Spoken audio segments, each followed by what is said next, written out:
Kalau aja nemen-nemen, jangan pernah memperjuangkan mati-matian sesuatu yang tidak dibawa mati.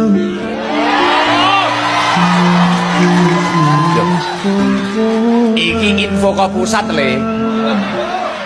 Engko nek ngono kuwi urip nek nyaman. Pokoknya sesuatu sing ra digo mati aja kok perjuangne mati-matian. Apapun pekerjaannya panjenengan, selagi itu halal, tolabul halal, insya Allah membawa berkah kehidupannya panjenengan. Pusat kuwi iling-ilingan calon pendamping yang baik adalah orang-orang yang mendukung ataupun mengajak kamu ke dalam ketakwaan. Tenanan, karena kekasih yang baik dan pendamping hidup yang baik adalah seseorang yang mendukung kita mendekatkan diri kepada Allah Subhanahu wa taala. Ya Allah, terserah Engkau. Apapun yang hendak Engkau tetapkan dalam hidup hamba.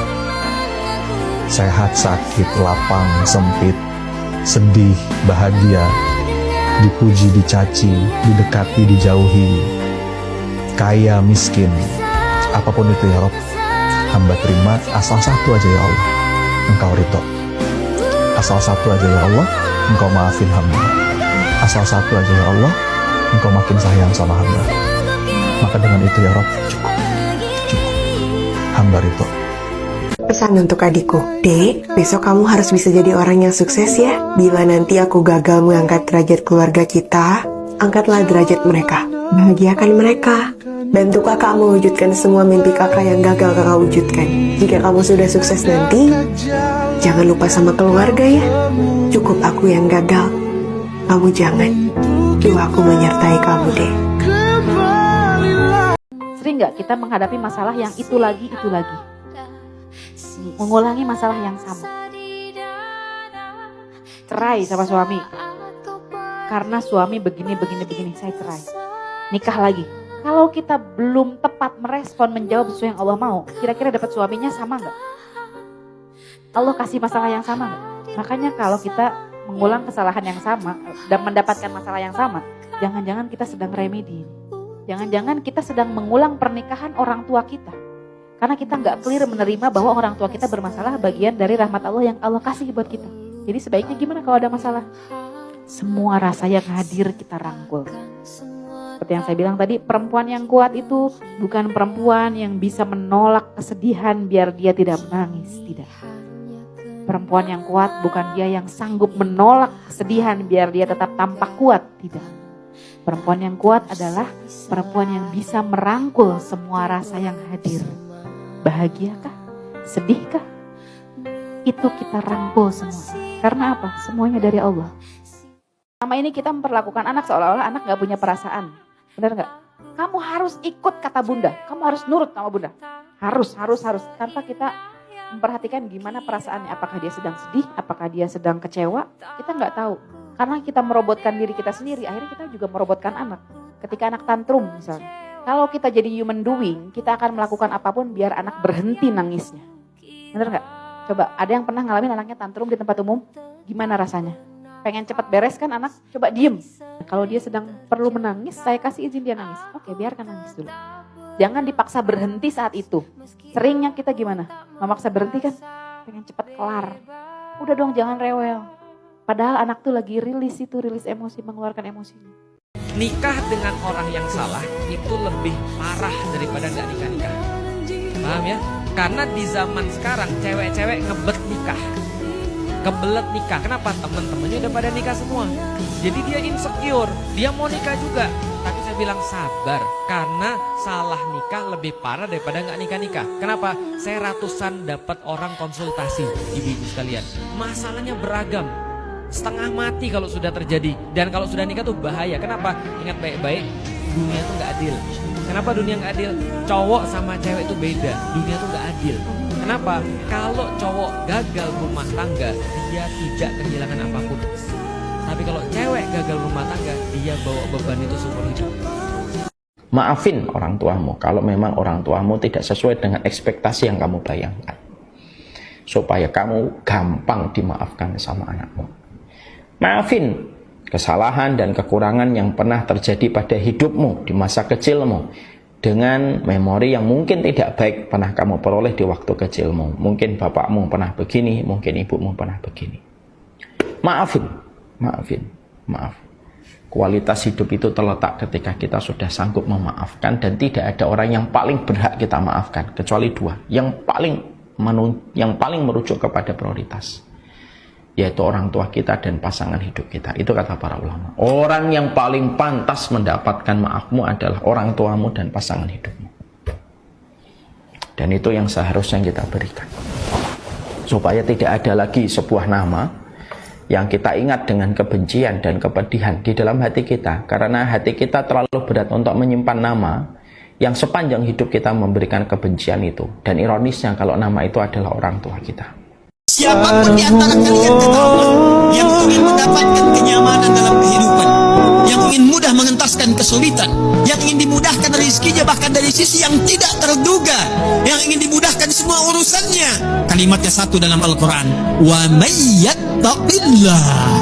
Allah menantang, mengajak setiap person kita, siapa yang mampu meningkatkan kepada takwanya kepada Allah, maka aku akan mudahkan semua harapan-harapan tadi yang diinginkan. Antum kalau mau hidup tenang, jangan terlalu banyak tahu cerita orang. Ambil itu sebagai kaidah. Jangan mau banyak tahu tentang cerita manusia. Kenapa orang hidup sekarang banyak galau? Kenapa hidup kakek nenek kita dulu damai? Salah satunya itu. Salah satunya kakek nenek kita tak terlalu banyak tahu cerita manusia. Apa yang ditakutin oleh manusia ketika dia harus berbakti sama orang tuanya, harus berangkat ke rumah orang tuanya, harus berbagi sama orang tuanya? Dua hal yang ditakuti. Apa jamaah? Kita mau berbakti sama orang tua itu takut dua, nggak punya waktu, biaya besar. Kata Rasul sallallahu alaihi wasallam, "Man sarrahu an yunsa'alahu fi athari wa yubsata lahu fi rizqi falyasil rahim." Barang siapa yang ingin umurnya diberkahi, antum berangkat ke orang tua antum, umur antum nggak berkurang, ditambah umur antum. Wa yubsata lahu fi rizqi, rizkinya nggak dikurangi, ditambahin rezeki. Hendaklah orang yang ingin itu silaturahim sama orang tua. Apa masih antum meragukan jaminan Allah? Allah yang jamin, jamaah. Ada ketemu tukang martabak, awal belilah martabak. Ekspektasinya ini surprise kepada anak dan istri di rumah. Begitu sampai di rumah, Pak, dipanggil istri, "Dek, sini Dek, abang bawa ini sesuatu yang enak." Begitu dilihat istrinya, "Alah bang, kok martabak lah yang abang bawa?" Udah, selesai Pak, selesai. Urusan ekspektasi sama istri hilang. Panggil anak, "Bang, apa ayah bawa ini makanan enak ini?" Ya macam nggak tahu aja ya selera awak. Pikir deh, kira-kira pening nggak kepala awak, Pak? Pening, Pak. Begitulah kita aja manusia, kalau bawa rezeki ke rumah tidak disyukuri oleh orang di rumah, kepengennya awak bantingi semua di rumah itu. Kononlah lagi Allah yang kasih banyak sama kita, tapi tidak ada buah syukur yang kita munculkan dari lisan kita. Terus evaluasi yang muncul. Kalau bisa ya Allah, mak gawat kali, Bah. Ya kan? Tahun 2023 sebentar lagi, perbaiki apa yang perlu diperbaiki, rubah apa yang bisa kita rubah, banyak-banyak baik sangka sama Allah, sapu bersih semua amal salih. Insya Allah Allah kasih yang terbaik, bukan cuma di tahun 2023 besok, tapi Allah kasih yang terbaik untuk hidup kita di dunia dan kehidupan setelah dunia. Tetap semangat, barakallahu fikum. Ini Allah sendiri yang jawab, hambaku, disebut hamba. Sebanyak-banyaknya dosa, membunuh, merampok, berzina, pernah mabuk, sebanyak-banyaknya. Kata Allah, hambaku, ini rahmatku, cepat ambil, sujud, tangisi dosa itu. Kalau belum bisa menangis, menangis lagi, nangis lagi, nangis lagi. Tangisi diri kita yang belum bisa menangis, sampai hatinya lunak. Berusaha terus, sampai kita merasakan ketenangan dalam taubat. Dari situlah kemudian muncul ungkapan ulama, Allah sangat mencintai pelaku maksiat yang mau bertobat dibandingkan orang soleh yang tidak pernah merasa salah. Akan ada satu masa dalam hidup setiap hamba merasakan satu persoalan yang seakan-akan beban berat yang dipikul sampai merasa kesulitan dari ujung kepala sampai ujung kaki. Siapapun itu, kalau ada yang sedang merasakan itu, yakinlah kata Allah, pada saat itu sesungguhnya Allah sedang mengangkat derajatnya dan meningkatkan kualitas hidupnya untuk mencapai sesuatu yang istimewa yang belum pernah diraih.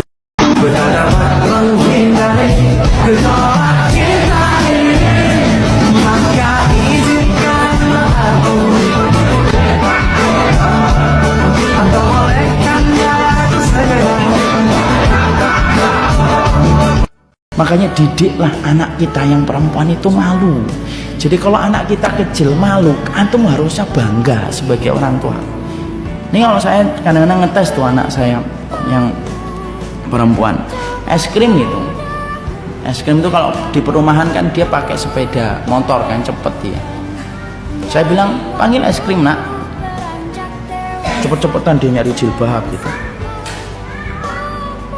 Terus saya bilang, nanti kelamaan, ketinggalan nanti motornya sudah jauh.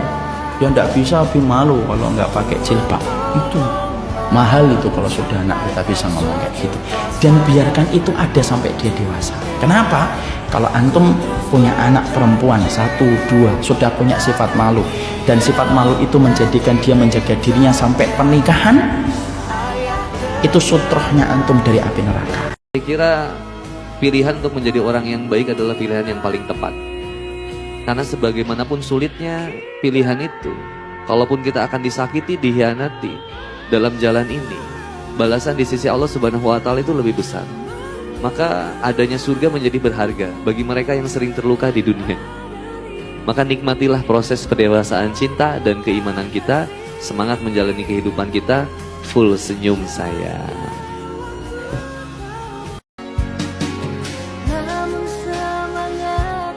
Apa kamu sadar?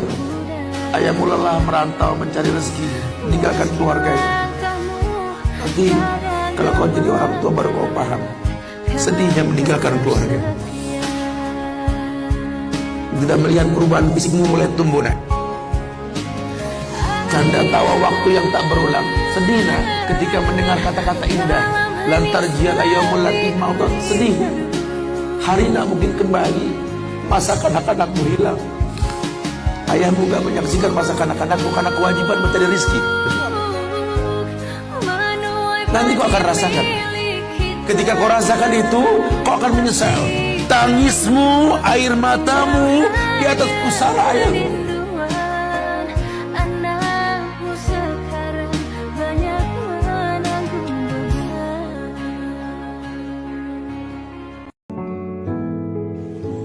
Maka yang punya orang tua yang sepuh, yang sakit, ini kesempatan antum untuk masuk surga. Ini tiket surga yang paling dekat sama diri. Kalau engkau nggak bisa masuk surga lewat tiket ini, engkau mau masuk surga lewat pintu yang mana?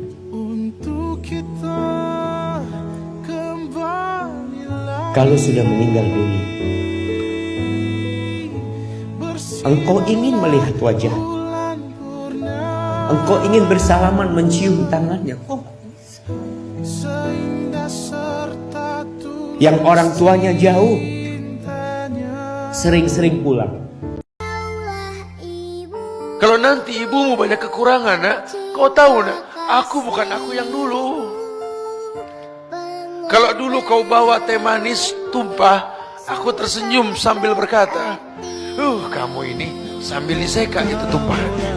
Tapi nanti ketika aku bawakan kau minum tumpah di rumahmu dengan ubin marmer yang mewah, karpet yang tebal dan mahal, maukah kau menyiapkan maklum lagi seperti ku siapkan maaf untukmu nak?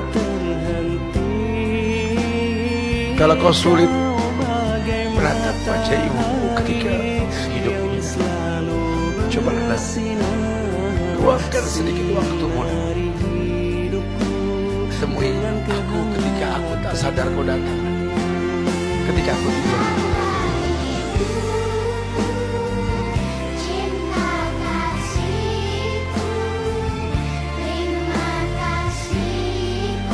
Maksiat itu nikmat di awal, makin hambar di akhir. Kebalikannya dengan amal soleh. Amal soleh itu terasa berat di awal-awal, mungkin hambar di awal, tapi lama-lama itu makin nikmat. Orang yang nggak rutin baca Quran, ketika mulai ngebiasain baca Quran itu di awal-awal berat, harus dipaksa dulu, emang nggak nikmat, nggak enak, tapi lama-lama itu akan nikmat, sampai ke tahap kalau sehari nggak ngaji, itu ada yang hilang, ada yang kurang. Kita nggak akan malas ngaji kalau bukan karena dosa, karena kata sahabat Nabi Utsman bin Affan radhiyallahu an, orang yang hatinya bersih dari dosa dan maksiat pasti nggak bakal pernah bosan dengan Quran. Kita sahabat Nabi bukan, dijamin surga, hisab juga masih menegangkan gitu ya. Tapi kita masih biasa, maksudnya nggak beramal lebih gitu. Terus pengen masuk surga tanpa hisab, surga Firdaus lagi. Itu kan kalau kata Ustaz Hidayat sering digituin ya, ngaca dulu gitu. Ya supaya menyentil kesadaran kita. Tidak ada yang bisa menguatkan jiwa kita selain daripada takbir Allahu Akbar. Jangan biarkan jiwa ini larut bersama kesedihan. Tidak layak untuk sedih, karena orang-orang beriman dia mesti. Siapa yang menemukan kimia itu? Siapa yang menemukan atomnya? Anak-anak SMA sekarang taunya John Dalton. Padahal John Dalton itu belajar dari orang sebelumnya. Orang sebelumnya yang menemukan pertama kali namanya Jabir bin Hayyan. Jabir bin Hayyan kapan menemukan atom? Saat baca surat Al-Hadid, surah ke 57. Baca surah 57, masuk ayat 25 sampai 26, wa anzalnal hadid. Penasaran, kata Allah, dengan keagunganku aku turunkan besi. Maka dibawa besi ke laboratorium beliau, dilihat, diamati, dikeluarkan atomnya.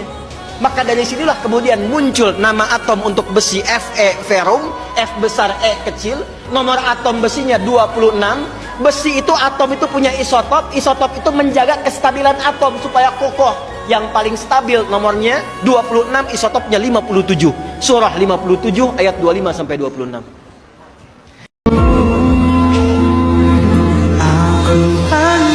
Kata Allah, nikmati, sayangi, silahkan nikmat. Kata Nabi, nikmati dunia senikmat-nikmatnya, senyamannya, hidup yang enak, rumah yang nyaman, keturunan yang baik. Tapi sholat, baca Quran, karena kita pulang. Dan amal kita yang kita bawa, bukan rumah kita. Tunjukkan pada saya, mana orang wafat yang bawa rumahnya? Tunjukkan. Mana orang wafat yang bawa handphonenya? Mana orang wafat bawa kerudungnya? Mana orang wafat bawa koleksi pakaiannya? Nggak ada. Kita pulang bawa amal kita. Kamu ini bagaimana? Sudah siangnya sibuk bekerja, malamnya enak banget tidurnya. Katanya cita-citanya surga Firdaus tanpa hisab lagi. Pengen sama Nabi, tapi hidupnya begini. Mau sampai kapan? Yang paling hebat, siang sibuk, malam begadang. Nonton bola, nonton macam-macam. Habis waktu, ibadah nggak ada. Cita-cita masuk surga. Apa nggak pernah terbayangkan saat dia hore antum dicabut malaikat? Hanya ibu kan seperti itu ya. Kadang-kadang ngutang dulu, pinjam dulu supaya anaknya lulus kuliah. Tapi nggak pernah ngasih tahu kalau itu pinjaman.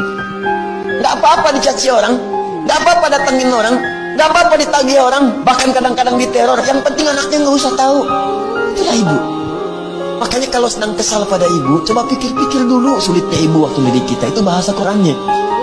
Ya, kata Allah, wassaynal insana biwalidayhi. Kami wasiatkan, berikan pesan yang tegas pada setiap anak untuk berbakti pada kedua orang tuanya. Kalau sedang punya masalah dengan orang tua, apalagi dengan ibu, hamalathu ummu wahnan ala wahni. Kamu pikir dulu kau mau marah, pikir dulu. Ibu kandung itu ngandung kamu 9 bulan, itu sulitnya luar biasa. Berat kata Allah itu. Jadi kalau mau marah tuh pikir-pikir dulu. Yang ngandung perutnya, tapi yang sakit bisa kepalanya, yang sakit bengkak bisa ke kakinya, bisa ke tangannya. Dan bahasa Quran sederhana, kalau mau marah sama ibu, ingat-ingat dulu ini.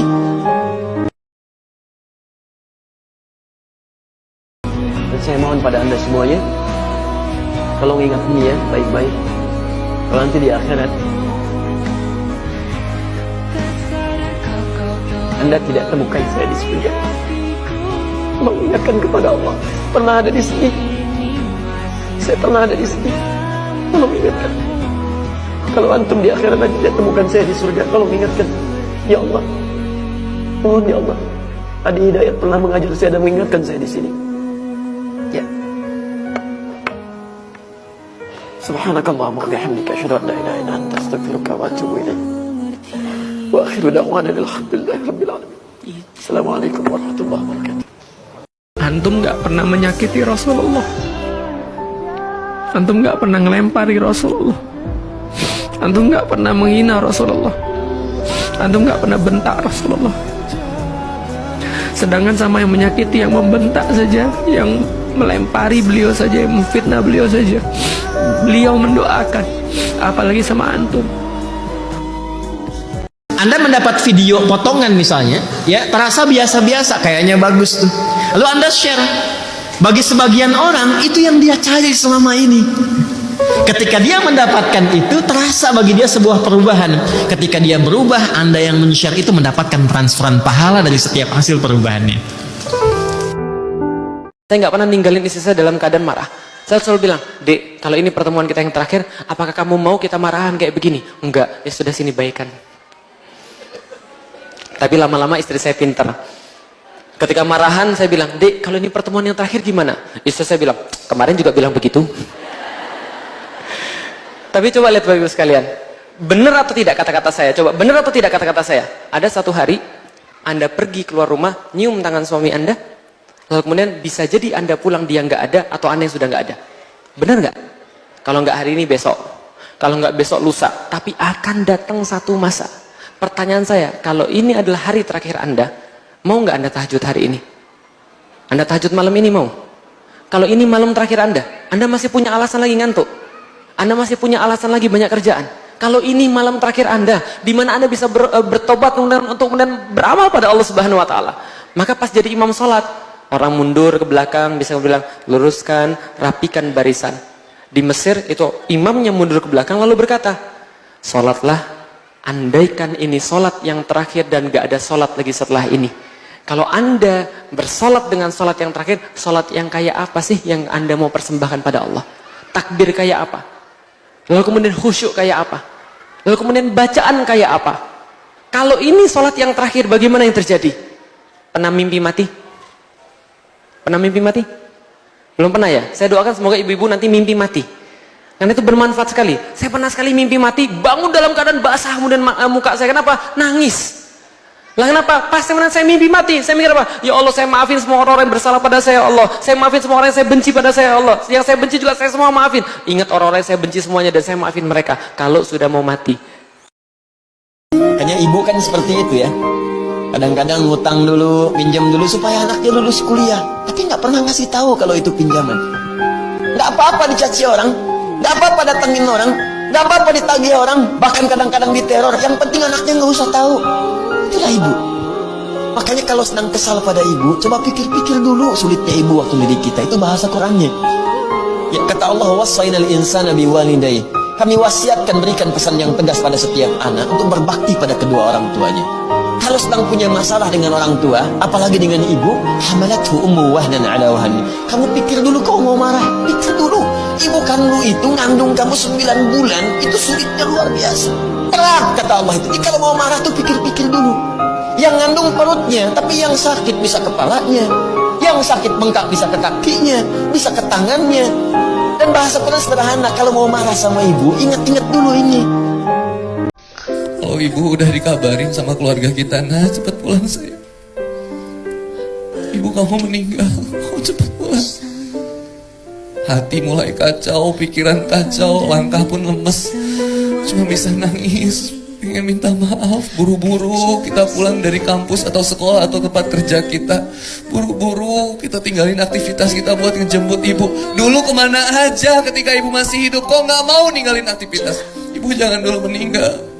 Kau hanya bisa menyaksikan tubuhnya mulai kaku di kasurnya, dan kau berusaha menggoyangkannya, dia sama sekali gak bergerak. Lalu perlahan kau kemudian katakan, Mama maafin. Kau katakan maaf, pada saat itu ibumu sudah tidak lagi mendengar. Kemana ketika dia masih bisa mendengar? Lalu kau katakan, Mama belum bilang makasih sama Mama. Dia sudah tidak lagi bisa mendengar. Kau hanya bisa menyaksikan dari jauh, lalu menghilang. Lalu ketika dimasukkan ke pusara terakhirnya, satu persatu batang kayu menutup kemudian tubuhnya. diikuti dengan aliran tanah yang sedikit demi sedikit menimbun tubuhnya. Seandainya ibu boleh berbicara pada saat itu di alamnya, dia akan mengatakan, nak, jangan tinggalkan mama kembali, nak. Di dunia kau tinggalkan aku, mengapa kini kau tinggalkan aku kembali, nak? Temani mama, temani mama. Tapi wallahi pada saat itu kita tidak mau menemani dia di dalam kuburnya. Di dalam kuburnya tak mau menemani. Di rumahnya pun kita tak mau menemani. Lantas di mana kita mau menemaninya?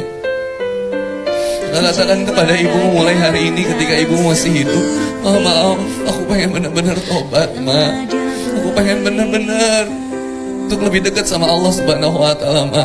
Doakan aku, Ma, aku dimudahkan jodohnya, dimudahkan rizkinya. Ma, doakan aku, Ma. Aku pengen jadi wanita soleh. Aku pengen jadi seorang laki-laki yang soleh. Ma, maafin aku. Peluk ia ketika hidup sebelum kau memeluknya ketika meninggal. Hapus air matanya ketika hidup sebelum kau menghapus air matanya ketika meninggal. Cium keningnya ketika ia masih hidup sebelum kau mencium keningnya ketika sudah meninggal. Berikan ia pakaian terbaik ketika hidup sebelum dia hanya menggunakan kain kafan ketika setelah meninggal. Harusnya kau sadar, nak, ibumu bukan ibumu yang 10 tahun yang lalu, nak, yang menyiapkan maklum yang banyak untukmu, nak. Tapi sekarang ibu berusaha untuk berharap kau pun punya maklum untuk ibumu, nak. Ibumu pun berharap, nak, kau siapkan maklum yang banyak. Cuma ibu tak bisa paksa, nak, karena dunia sudah mengakui kasih ibu sepanjang jalan, kasih anak sepanjang dalam. Nah, kalau dalam hidupmu kau rasakan kesulitan, nak, ketahuilah kau berharap di sisi Allah semua kemuliaan. Tak akan pernah kau dapat kemuliaan tersebut, nak, kecuali kau mentaati Allah. Demi Allah, nak, ridhokulah yang memudahkanmu, nak. Ingat baik-baik, kalau Anda mulai merendahkan orang karena kemaksiatan dia di masa yang lalu, maka Anda akan diuji dengan kemaksiatan yang sama. Jadi Allah pengen melihat Anda kalau dikasih suatu hal yang sama, dikasih suatu kejadian yang sama, Anda bisa nggak sehebat yang Anda omongkan? Jadi jangan pernah menghina orang karena kemaksiatan dia. Nggak suka sama kemaksiatan dia, boleh, tapi jangan dihina. Nggak cocok sama kemaksiatan dia, nggak apa-apa, tapi tolong jangan dihina orang yang bermaksiat. Orang yang bermaksiat jangan dihina. Anda nggak suka sama maksiatnya boleh, tapi jangan orangnya, karena orangnya bisa berubah dan bisa jadi berubah lebih baik daripada Anda. Orang kalau masih punya utang riba, itu kayak orang gila yang kesurupan. HR, hutang riba. Mau dia pakai kartu kredit, mau dia KPR rumah, cicilan motor. Utang riba ini bikin orang gila, susah dinasehatin. Utang riba ini bikin orang tuh udah sebaik-baik apapun kita nasihatinnya, udah selembut-lembut apapun, tetap ya tidak mempan juga. Maka yang hari ini masih ada sangkutan riba, masih ada sangkutan hutang, saran saya banyak-banyak minta ampun. Kalau tidak pakai bank, tidak pakai riba, mana bisa punya apa-apa? Ngapa sih orang tuh pengen bisa punya tuh ngapa? Pengen bisa memiliki sertifikat hak milik. Kenapa sih pengen itu? Supaya bisa diagunkan, kan gitu kan psikologisnya. Bisa dijadikan jaminan. Makanya orangnya tidak pintar, sertifikat yang tambah pintar. Orang sekolah terus kerja sertifikatnya. Anak ditinggal mati, bapaknya disebut yatim. Anak ditinggal mati, ibunya disebut piatu. Anak ditinggal mati oleh keduanya disebut anak yatim piatu. Istri ditinggal mati, suaminya disebut janda. Suami ditinggal mati, istrinya disebut duda. Namun pernahkah kita mendengar istilah bagi orang tua yang ditinggal mati anaknya? Tidak ada sebutan. Bagi seorang ayah yang anaknya meninggal dunia, tidak ada sebutan baginya. Bagi seorang ibu yang ditinggal mati anaknya, tidak ada sebutan baginya. Seakan-akan memberikan pelajaran penting bagi kita bahwa tidak ada satu kata pun yang bisa menggambarkan perasaan seorang orang tua yang ditinggal mati oleh anaknya. Tidak ada satu istilah pun yang cocok menggambarkan perasaan ayah yang ditinggal mati anaknya. Semoga Allah menggantikan dengan sesuatu yang lebih baik lagi. Jika tidak di dunia, maka Allah akan menggantikannya sesuatu yang lebih indah dan abadi di surganya kelak. Amin. Jangan pernah punya masalah sama orang lain. Kalau ada haknya orang lain, teman-teman, lebih baik kita malu di dunia, minta maaf dan kita kembalikan daripada urusannya di akhirat.